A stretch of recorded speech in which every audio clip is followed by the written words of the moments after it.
Welcome to Standard Chartered Money Insights, a podcast series by Standard Chartered Bank that brings you market views and insights on the go.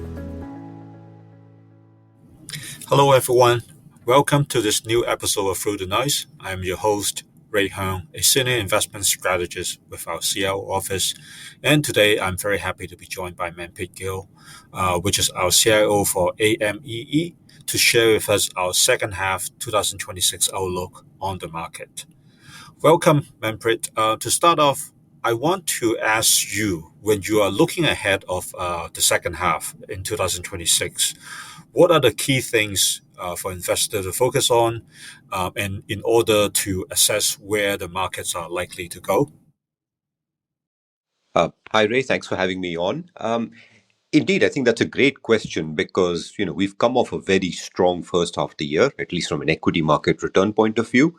So when we look ahead to the second half, we think there are really four key pivot points, let's call them that we think market investors should focus on when thinking about what might drive markets in the second half. So the first, perhaps is no surprise, we think should focus on energy prices. Now, the interim US-Iran deal does offer room for optimism because, an early reopening of the Strait of Hormuz would unlock, a lot of oil and gas supply, keeping a lid on prices. But having said that, we are obviously mindful that the agreement, at the moment at least, remains an interim one rather than a permanent conclusion.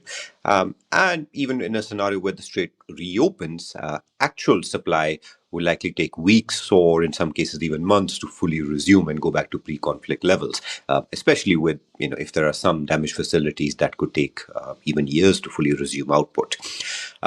In addition, many countries will of course be looking to use the opportunity to rebuild reserves that have helped keep a lid on prices over the last few months. And that, of course, is another source of support for demand.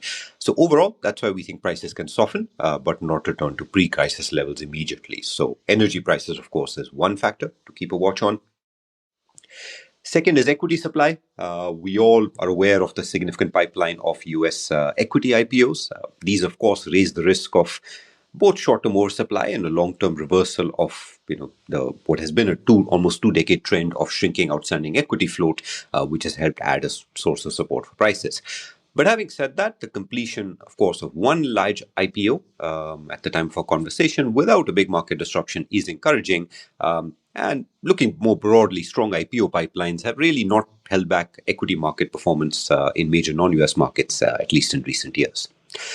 A third factor we'd focus on is investor positioning. We are entering the second half with relatively optimistic investor positioning. And while this has started to ease off the extremes, we do think the risk of a modest pullback in the coming weeks is still elevated. However, I will say that looking beyond that, our 1 to 3 month equity models and reversal indicators are still positive. So that, of course, encourages to buy on any temporary dips in the coming weeks. And the fourth and last thing I think investors need to focus on is central bank policy. So, the easing oil and gas prices we discussed should help alleviate some of the pressure on central banks to tighten policy. But in the US, if we do see further strength in the job market, that risks limiting room for the Fed to cut rates. Now, our baseline view is that the US Fed stays on hold through the end of this year, with cuts only resuming next year. And the ECB and emerging market central banks should also face less pressure to tighten policy if oil prices indeed do ease. Bank of Japan, of course, we think has room to continue hiking slowly. So when you put these four factors together, I think overall, we do think there's the reason to stand behind a soft landing macro scenario. But of course, we do need to always keep an eye on these four factors in case they start pointing to heightened risks. Thank you, Manpreet, for laying down the context. Now, on a net basis, though, are we still constructive on equities? And which regions do you expect them to lead? So we are constructive equities. We're holding on to our overweight on global equities relative to bonds and cash. But you're right. I think regions are important. And there are two regions where we're overweight. I think number one, of course, we're overweight the US. And of course, here, earnings remain central to our positive view. Strong earnings growth, has, of course, helped support equity markets in the US and indeed worldwide through the first half of 26, despite many challenges. And we expect that to ultimately extend into the second half as well. But of course, we do think the path will be a bit more volatile than what we experienced in the first half. With some of the factors we discussed in the previous sort of conversation, and we just think there's room. Or rather the necessity of a broadening of the rally beyond semiconductors for gains to be sustainable. So I think overall our approach to US equities remains unchanged. We're overweight. We're looking for ways to broaden exposure, both within technology, away from semiconductors to more software and internet, but also beyond technology, where we're now overweight US communication services and healthcare sectors as well. But we are also raising Asia ex-Japan equities back to an overweight. The US-Iran interim deal is one catalyst behind our upgrade, given regional markets still are quite sensitive to oil prices. But within the region, we're of course holding on to overweight on Indian equities, which would benefit the most from reduced oil price risks. We're overweight Chinese equities, which are also sensitive to energy prices, but should also benefit from the equities broadening trade.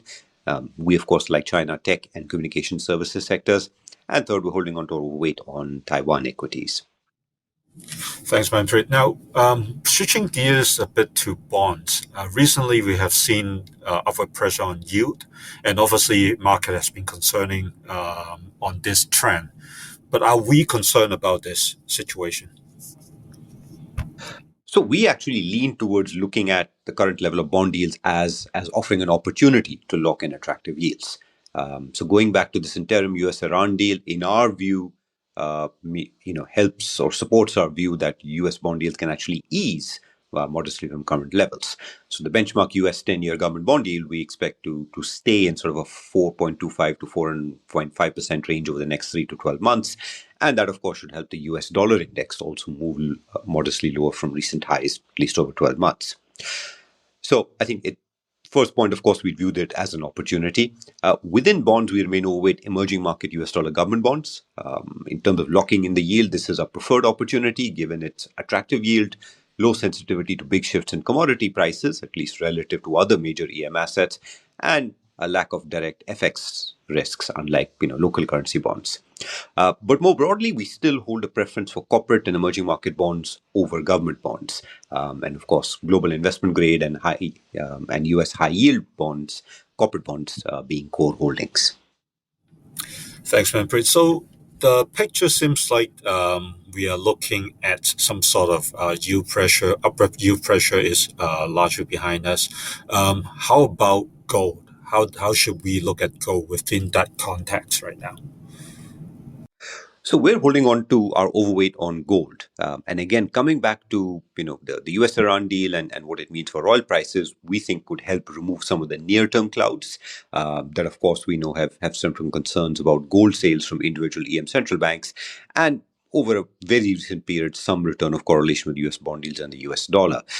In our view, that long-term diversification demand from emerging market central banks remains intact as a long-term positive driver of gold. And just thinking of the different scenarios, our base case scenario might be a more constructive one, but even in some of our downside risk scenarios like stagflation, gold can, of course, be an attractive hedge. But what I will say, I think it helps in the alternative space to look a little bit beyond gold as well. Gold, of course, an overweight, but more broadly, we continue to see a core holding to liquid and private alternative strategies where accessible as attractive in the context of building portfolio diversifiers. That, of course, holds both in a more whether it's more adverse macro scenarios or even in a more constructive baseline one, but dealing with short-lived market volatility. Thank you, Manpreet. I think that's all the time we have for this episode. In fact, the latest global market outlook, which is outlining a second half view, shall already be in your inbox. So please have a read on this, and we will talk again in the next episode of Through the Noise. Bye now. Thank you for listening to Standard Chartered Money Insights, a podcast series by Standard Chartered Bank. For more details, visit Market Views on the Go on our website or click the link in the description.